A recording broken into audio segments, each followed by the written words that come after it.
দেখো লঙ্কা দিয়েছি, এই যে দুটো লঙ্কা, একটু জিরে, গোটা জিরে দিলাম, অল্প একটু পেঁয়াজ দেবো, বেশি পেঁয়াজ দেবো না। এতে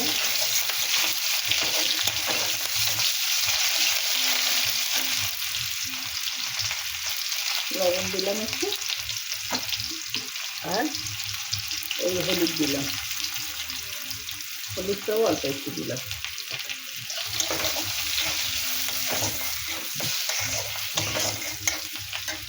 এবারে আমি এই যে মশলা করে রেখেছিলাম, লঙ্কা,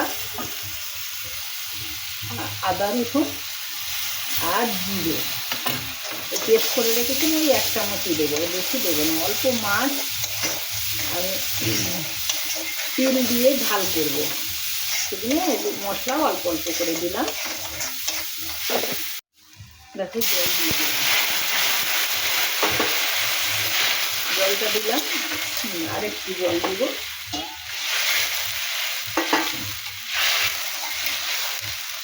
জলটা ফুললে মাছ দিয়ে দেবো এর মধ্যে।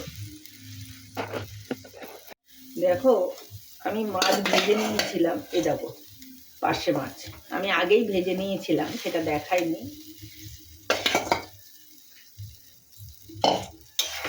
মাছটা ভেজে নিয়েছিলাম, মাছটা ফুটতে লাগবে। এই 2-4 পিস টমেটো দিলাম কুচি, অল্প মাছ তো ওই জন্য অল্প, একটু ধনেপাতা দিলাম।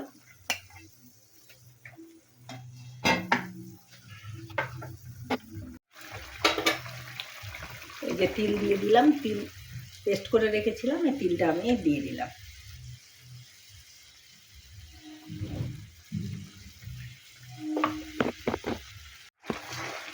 দেখো এই তিল দিয়ে মাছের ঝাল দারুণ লাগে খেতে। তোমরা একবার এইভাবে তিল বাটা দিয়ে একটু মাছের ঝাল করে খেয়ে দেখো। তিলের সঙ্গে একটু লঙ্কা দেবে, অল্প একটু লবণ দেবে, সরিষা বাটার মতন করে বাটবে। তবে তিলে কোনো তিতো হয় না, দিলে আরও টেস্টি হয় আর কি। দেখো বন্ধুরা, আমার এই তিল দিয়ে পার্শে মাছের ঝাল হয়ে গেছে। এবারে এটা নামিয়ে নেবো, গ্যাস অফ করে দিলাম। দেখো বন্ধুরা, এই দেখো, এই দেখো পরিবেশনের জন্য রেডি হয়ে গেছে তিল দিয়ে পার্শে মাছের ঝাল। তোমাদের যদি পছন্দ হয় তাহলে একবার লাইক কমেন্ট করে দিও। টাটা বন্ধুরা, তোমরা সবাই ভালো থেকো।